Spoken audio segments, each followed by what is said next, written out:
Hi, and thanks for joining. This session will begin shortly.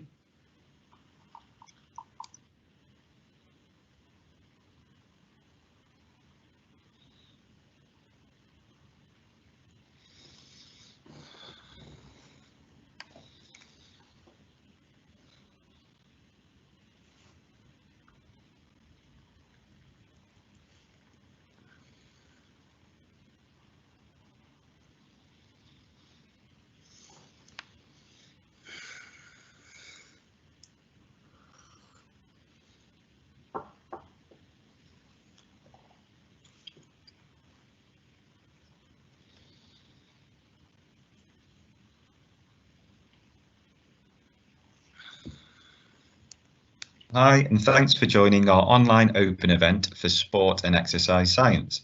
Tonight, I'm joined by tutor Wilson Rushton. Tonight, we'll be discussing how to use training to improve performance. We'd really encourage you to get involved and ask questions on the topic, as well as any other questions that you may have about the sports department. If you have any questions you'd like to ask, please put them in the Q&A box to the right-hand side of your screen, and Wilson will answer these at the end of the session. Wilson, over to you. Okay, thank you very much, Reese. So welcome to this presentation and short activity open day. My name is Wilson Rushton. I'm the programme leader for the Sports Coaching Foundation degree that we offer at UCEN Manchester. And I've been asked to do a very short topic of debate to begin with in this session. So the topic that I've gone with is quite contemporary. It is whether should transgender athletes be allowed to compete in women's sport. So just a bit of background and context to this topic. Generally, historically, women's and men's sport have been divided based on gender. So we have men's events, women's events, men's sport, women's sport. And the main reason for this is due to the biological differences between males and females in terms of their physiological differences. Most of the physiological differences are beneficial to males, advantageous to males. So generally speaking, it's not deemed fair for males and females to take part in the same categories. However, in more recent times, the area of sociology and sociologists have debated the concept of gender, and they argue that gender is not actually a physiological concept, but more of a sociological concept. So it's a sociological construct. So they actually decided to differentiate between sex and gender. So sex is how you are born due to chromosomes, and gender is how you essentially, in the modern day, you identify. This in more recent times has led to a lot more trans inclusionary legislation and a big shift in societal attitude in recent years to be more inclusive of the trans community. I'm sure you've come across a lot of that stuff in the media and the news, just in general life. You study at college at the moment, I'm sure that's you've become more aware of this stuff. So there is a big push on more inclusionary trans stuff. However, sporting performance is highly influenced by physiological factors. So physical parameters cannot be dismissed when it comes to sporting performance because they are key indicators of performance.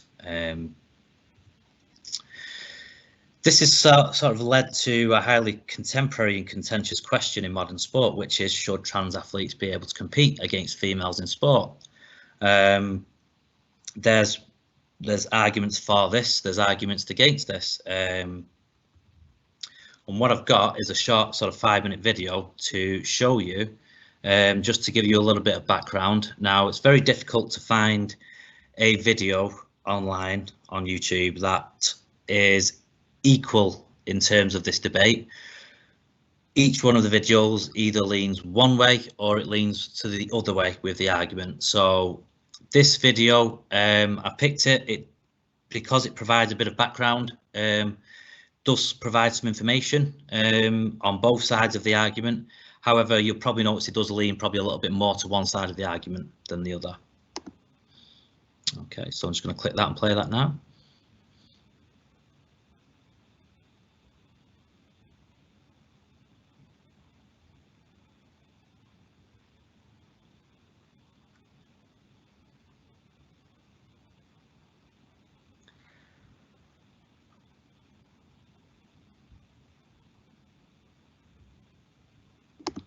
Hopefully out.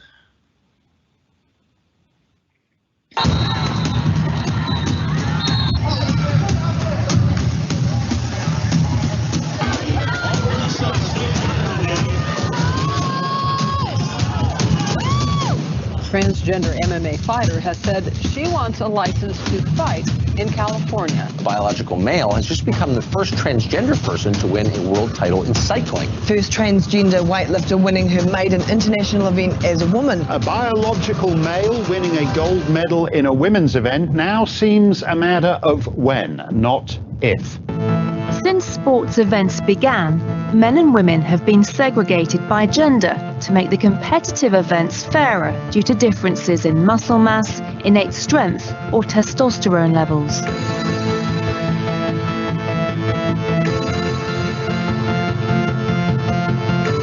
But nowadays, these differences no longer seem to be a determining factor. There are all kinds of reasons that people have advantages. Somebody's parents can give them year-round training. Somebody else is really, really tall and someone's really, really short. Sport has never been fair. You bought into that myth, so have a lot of other people. But let's face it, if I wanted to be a jockey, I couldn't be.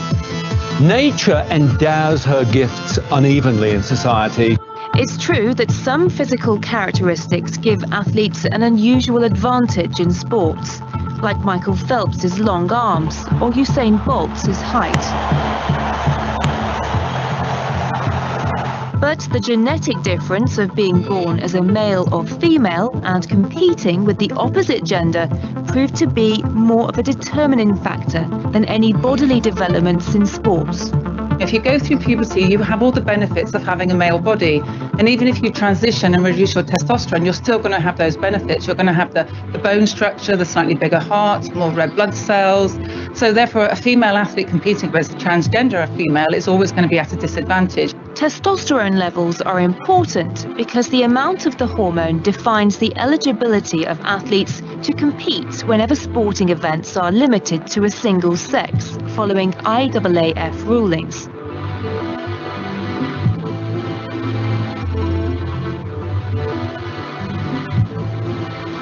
The idea that we need to protect women's or female sport from other women and females is itself inherently discriminatory. No testosterone policy will ever work. Male to female athletes no longer need to have reassignment surgery, but they do need to demonstrate that their testosterone levels have been below 10 nanomole per litre for at least 1 year, according to the 2016 International Olympic Committee guidelines. It's not saying you're a man or a woman.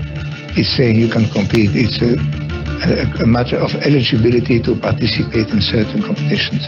In the case of female to male athletes, they can compete without restrictions. The 10 nanomoles per litre, as I understand it, something like 90% of female athletes, their testosterone levels are around 3 nanomoles per litre. So in other words, this upper limit is 3 times what would be typical in a female athlete. So it seems like a kind of arbitrary setting unrelated to the realities of the situation. Well, I actually agree with you there. But what happens with student athletes who decide to change their gender? Well, the rules are not clear at all.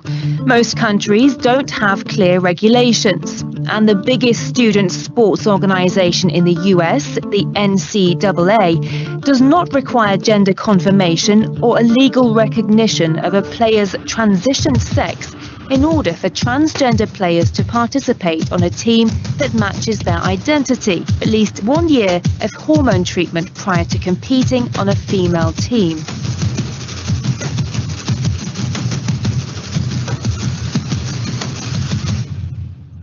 In the middle of all this legal mess, Zuby, a UK-based rapper, basically identified as a female and broke British women's weightlifting records. Saying, look, I'm not a professional powerlifter, but even I myself, I can stroll into the gym on any given day and I can break the British women's bench press record. I can break the British women's deadlift record.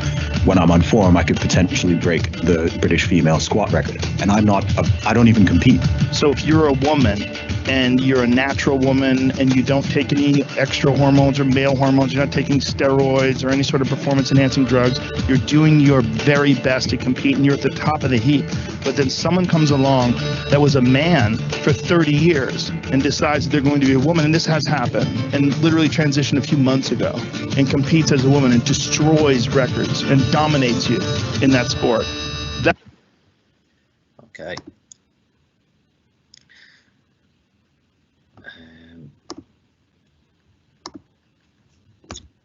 So that's a little bit of background, just a bit of a short 5-minute video. There's a lot of longer videos that go into a lot more detail available on YouTube, but it's very difficult to find a short one that tries to cover a lot of the points.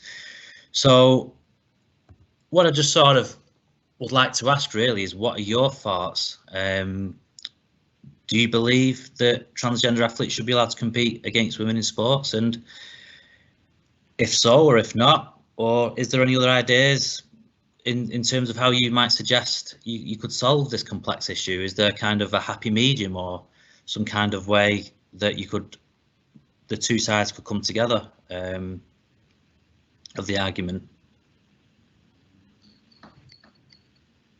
We've had a point made here by Harry Wilson. Is this more of an issue then for American sports where they have the elite college leagues, unlike over here? Potentially. I mean, obviously there's a big sort of pathway in America. It's as I'm sure you know, Harry, there's a whole sort of lot of financial gains, and it is like the university sports over there is huge. So the implications for it are probably, in that moment, yes, a big issue in the US. However, I think it could still be an issue here, even though we don't have that same level of amateur sports, should we say, in terms of the way it's marketed and broadcasted and the economics around it. I think it might have an issue when we get to the top end of the sports. So, you know, when it comes to national selection for the national teams, like getting into GB squad and stuff like that. It's a good question.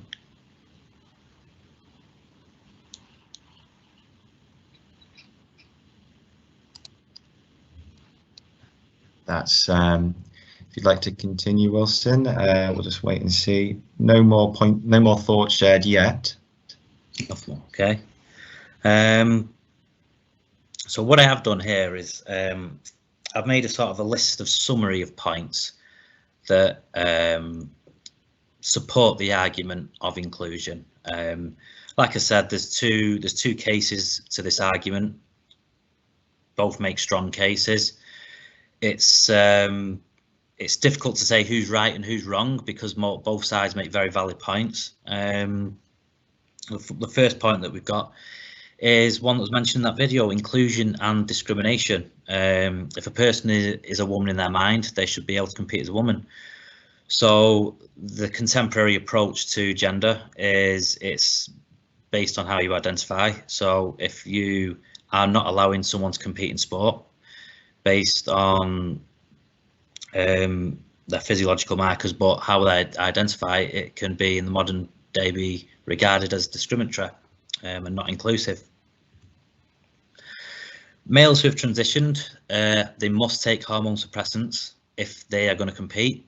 So according to the IOC, the International Olympic Committee, they have to have been on hormone suppressants for over a year and evidence testosterone being at a low level prior to competition for over a year.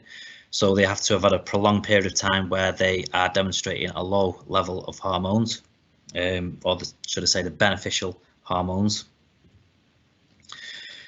Another argument that was made in that video: sport is inherently unfair. So regardless of if it's males and females who are biological, we're all born with different biological advantages. So someone like Usain Bolt, for example, very long limbs, his muscle fiber composition is absolutely perfect for sprinting. However, no matter how hard he tried, he would never be a good marathon runner, and that's just purely down to his biological genetics that he was born with. So the argument there is that sport is inherently unfair. Some of us, regardless of how hard we train, are never going to reach them kind of levels simply because of our biological genetic disadvantages. There's other examples in sport, such as Caster Semenya, who is a biological female. However, she has naturally high levels of testosterone. She has actually had some of her achievements stripped from her by the IOC because of her high levels of testosterone. So the argument is that, well, there are females who have naturally high levels of testosterone anyway, so they already have that advantage. So there's an argument against the fact that, well, some women do have naturally high levels of testosterone.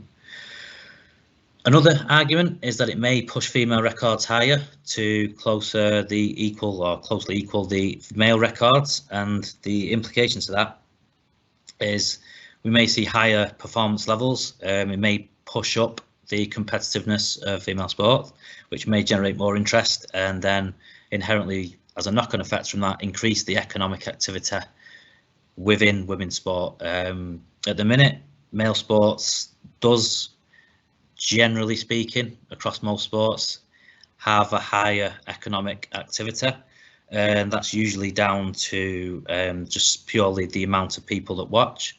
This isn't always the case. So if we've looked at like UFC, for example, there was a female fighter, and the name was just gone from the top of my head.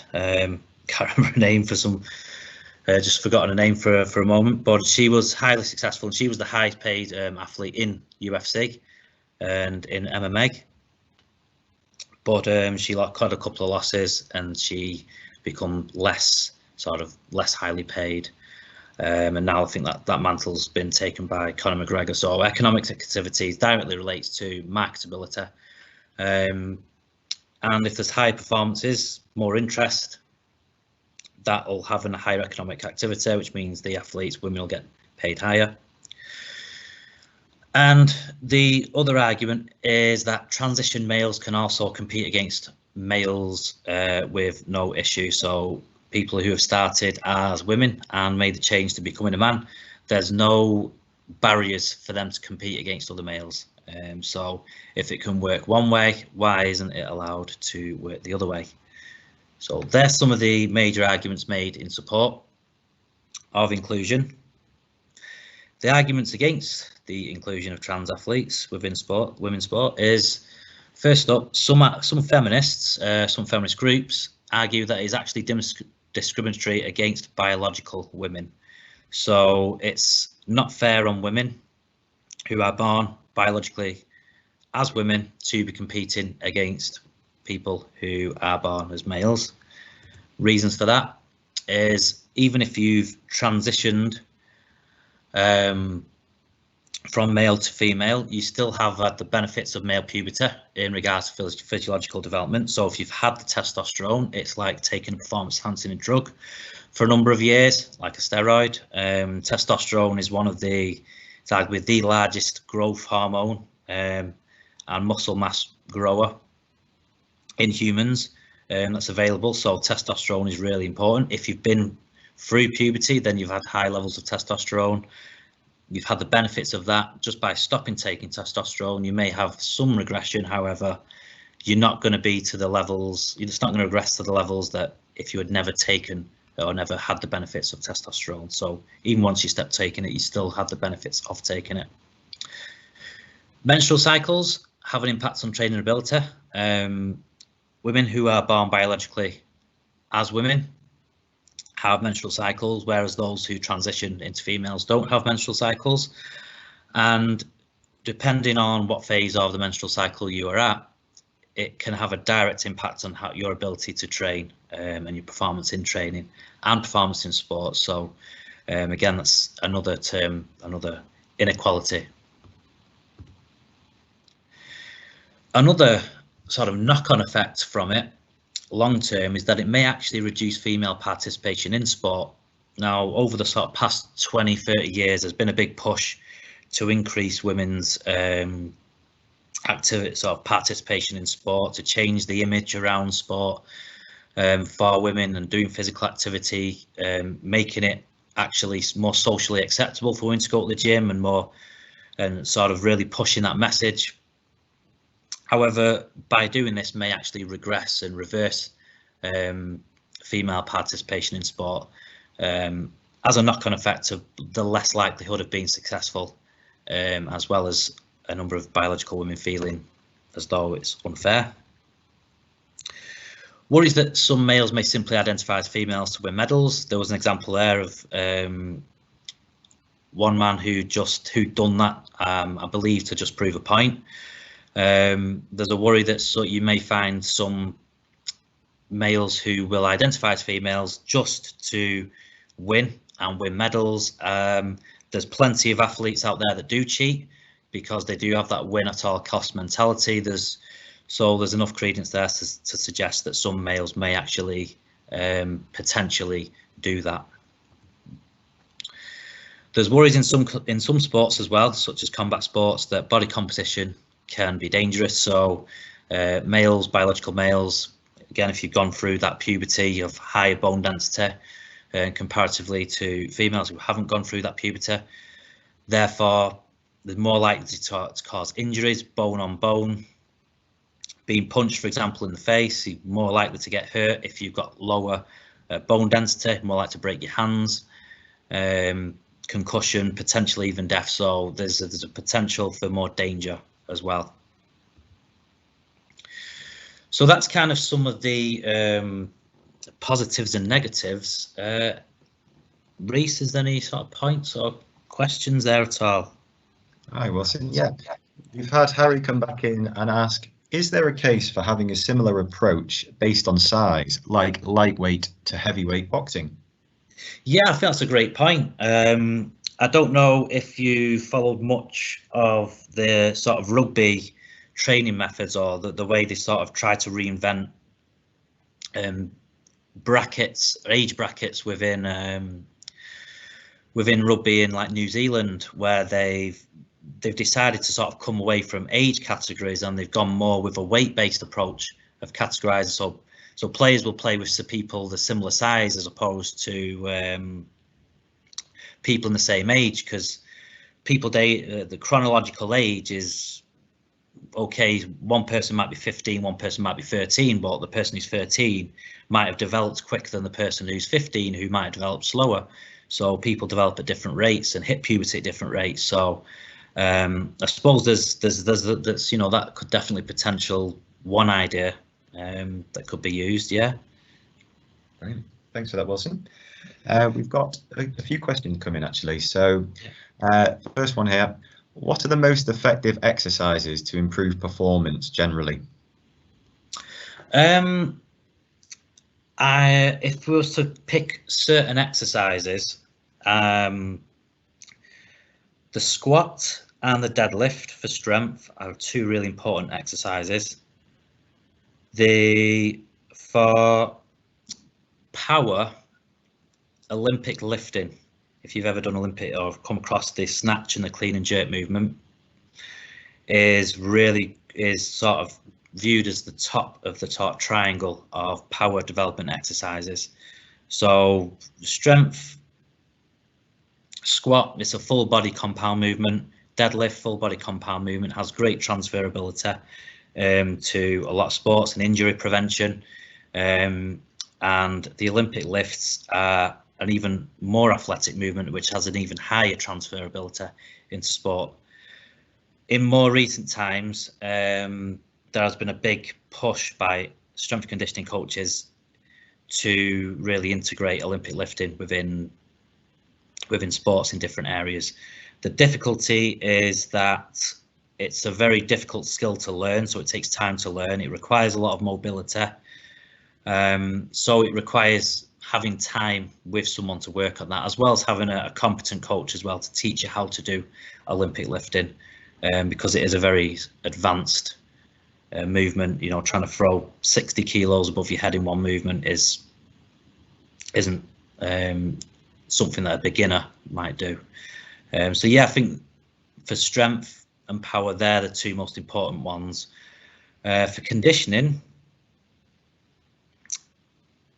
running, but it really sort of depends on what your goals are, really. So running's a great goal too, because it's quite transferable to the majority of sports, as opposed to something a bit more niche such as cycling. So running, in terms of the type of running you do, there's things called tempo running, which if you ever kind of read up on that, that's kind of training at what's called your anaerobic threshold. That's the most important indicator in a lot of continuous sports. And interval training for repeated sprintability, which is another type of really important indicator of sports performance in intermittent sports such as like football and rugby and boxing. So for conditioning, I would say tempo running and interval training, interval sprint training. Great. Thanks, Wilson. Great insight there. We've got one here. I mean, it may come back to what you mentioned earlier, body composition, but I'm not too sure. So a question here, why do some activities work for some people but not for others? Again, I suppose that kind of ties into genetics. So I'm going to kind of assume that you're talking that maybe some people, when they're in the gym, they do they're trying to get their arms bigger, but no matter what they do, their arms just don't seem to grow. And someone else, as soon as they hit the gym, their muscles grow really big straight away. So a lot of that is purely down to the look of genetics. So if you look at like a footballer called Traore, who plays for Wolves, for example, he's a very large. He doesn't really do much weights, but he is quite muscular. He says he barely touches weights. So again, it's for him. He just has his genetic response to doing weights is to grow big, very quickly. That's not always a good thing in weight categorized sports. You'd like to get stronger and not necessarily bigger. So that can work for you and it can work against you.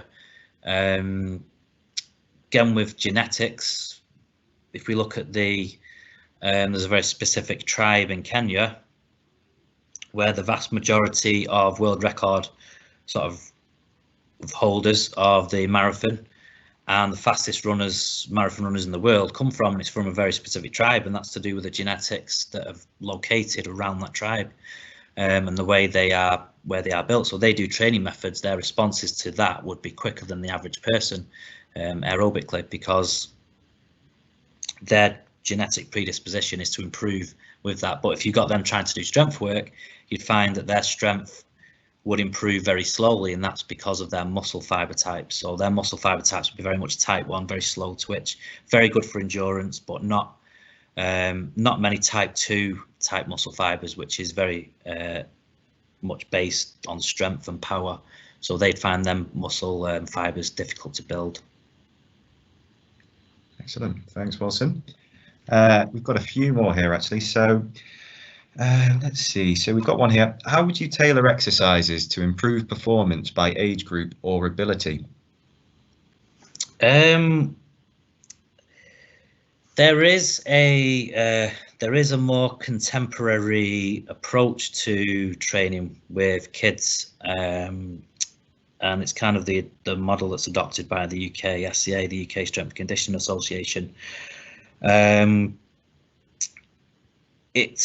A lot of it talks about peak height velocity, which in a nutshell basically refers to when you hit puberty.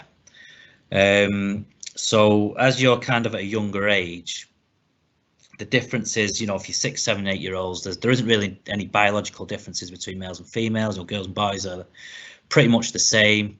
There is some minor differences, but nothing major. But once you hit the puberty years, and females generally hit puberty slightly before males as well, generally speaking. The reason why they sort of term it peak height velocity it's in reference to how quick you grow. So if you can imagine, you get that growth spurt when you hit puberty. Females hit it earlier than males. At that point is when a lot of the literature suggests that you should start to differentiate between those who have hit puberty and those who haven't hit puberty. So if you're looking at like strength training, for example, it's fine to do strength training with kids. It would start off with body weight exercises and learning the movement patterns. Once they're competent at that, you can then start to add smaller weights and build up the weight. Once they hit puberty, it's then safe to start doing hypertrophy muscle growth type training. But before then, it's still safe to do strength training. But you have to be very conscious of form, technique, their maturity. So I suppose in a nutshell, you have to treat the individual, you have to look at the individual and what they're capable of. If they're not very mature in their training methods, then it's going to limit the way that the stuff that you can do with them. But there isn't a very, beyond the beyond maturity of your sort of puberty, then there isn't really much. It's more individualized with kids. Thanks for that, Wilson. We've got a couple more here we'll just get through. So here we go. Here's one. How effective is training alone, and what other factors must also be addressed to ensure best outcome? So how effective is training alone, and what was the last bit again? Sorry, Reece. Yeah, how effective is training alone? What other factors must also be addressed to ensure best outcome? So with training, obviously training is a huge parameter, but there's a lot of there are a lot of other factors that influence it. So if we take one, for example, which is life stress. Life stress has a huge impact on training because the body's response to stress, whether it be physical or mental, is the same. The same hormones are produced, and stress hormones in small amounts are good, but in large amounts, and especially prolonged, are bad. So if we look at sort of cortisol as a hormone, for example, cortisol is catabolic. So that means it breaks down muscle tissue. If you have, well, cortisol is the stress hormone. So when you get stressed, cortisol is released into the body. If you have high levels of cortisol in your body for a prolonged period of time, it starts to break down the muscle. So if you're doing training and you're doing everything right in terms of your training, but you're not really getting improvements, it could be due to the fact that your work life is actually quite stressful. And that's actually inhibiting the growth in your training. So there's a lot of, especially you see like with the elite athletes at the moment, or in more recent years, a lot of GB athletes, they are basically assigned life coaches who try to take care of a lot of their stresses. So they will try and sort things out for them. They're essentially like PAs in a way, just to try and alleviate a lot of the other stresses that come around just general life. Even some of the basic things like, you know, what the stress of eating the right foods at the right time, having to think about that. A nutritionist can come in and program the right food. And again, nutrition is another huge factor of increasing or improving performance and improving your strength and conditioning. So if you don't get your nutrition right, it's like filling up a car with diesel when it runs on petrol. It doesn't matter how fast the car is, it's not going to run. So nutrition's like your fuel. If you're not putting the right fuel in your body, then the body's not going to improve and it's not going to work properly. So, you know, things like stress and nutrition, there's a lot of other factors that do come into play, but other than just training. Thanks for that, Wilson. That was great. So we'll just ask one more question here, and it's from we've got one here. How much theory and social studies stuff is involved in the sports course? Directly about the course there. Sports courses, I should say. It depends on which course. So I suppose that could kind of sort of segue into a little bit of background of the 3 different foundation degrees, really. The sports coaching has an element of sports development, which kind of looks at a lot of the some of the stuff that's kind of touched on there before, but a lot of the sort of trying to increase participation and barriers to participation in sport. So that kind of unit directly tackles that stuff. It's not so much covered really in the sports science.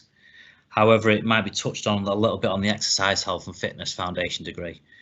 In terms of theories, I suppose it kind of depends on how you mean by theories. So it would depend on whether you're talking about the just theories in general or theories based around socialism or socialist constructs.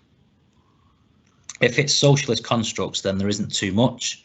It's not a huge amount. If you're talking theories such as like theories within psychology, then psychology is addressed in all the units. So there's elements of psychology, like Bandora's social learning theory, for example. So how people learn, where do they learn from? Confidence, self-esteem, all the theories around that. Bandora's 9 sources of sources of self-confidence. So in terms of theories around like psychology and stuff like that, yes. But in terms of, if you're talking theories around socialist constructs specifically, or like criminology and stuff, there's a little bit, but not too much. Excellent. Thanks, Wilson. I hope that answers your question. So yeah, I think that brings us to the end of our questions now. Is there anything else you'd like to add, Wilson? It's yeah, I mean, I'm not sure if anyone's kind of had a look at the courses yet, but we do offer five courses. 3 of them are foundation degrees, 2 of them are top-ups. So the foundation degree in sports coaching is the equivalent to, in case anyone was wondering, is the equivalent to going to any other university in terms of level 4. So it's the equivalent to the first 2 years of a degree, and we do have the top up to that. So the sports coaching and school of sport is a direct follow on to that, which gives you a full BSc on. So essentially, even though it's a foundation degree 2 years, we have the top up, so it effectively makes it a 3-year degree, which is the pathway 99% of people who sign up to the course do. The exercise health and fitness and the sports science, they both have 2 years, and they have a joint top up, which is like I believe it's the applied sport and exercise science. That's tends to be the top up that both of them degrees do. So if you do the exercise health and fitness, you'll end up 99% of people will end up going and doing that top up and getting the full degree. And it's the same with the sports science. They'll do that top up and end up with the applied sports science top up degree as well. That's great. Thanks for all that info. So thanks for joining us this evening. We have further events, including Future You student support drop-ins running until Thursday. So please do visit our website, which is ucenmanchester.ac.uk/online open days to register for any other sessions. If you would like to apply to UCEN Manchester for 2021, please visit our website, which is ucenmanchester.ac.uk, to find your future course and hit apply now. You can also find us on UCAS by searching UCEN Manchester. All this information is in the chat box. So we hope you have a lovely evening, and thanks again for joining us. Thank you very much, everyone.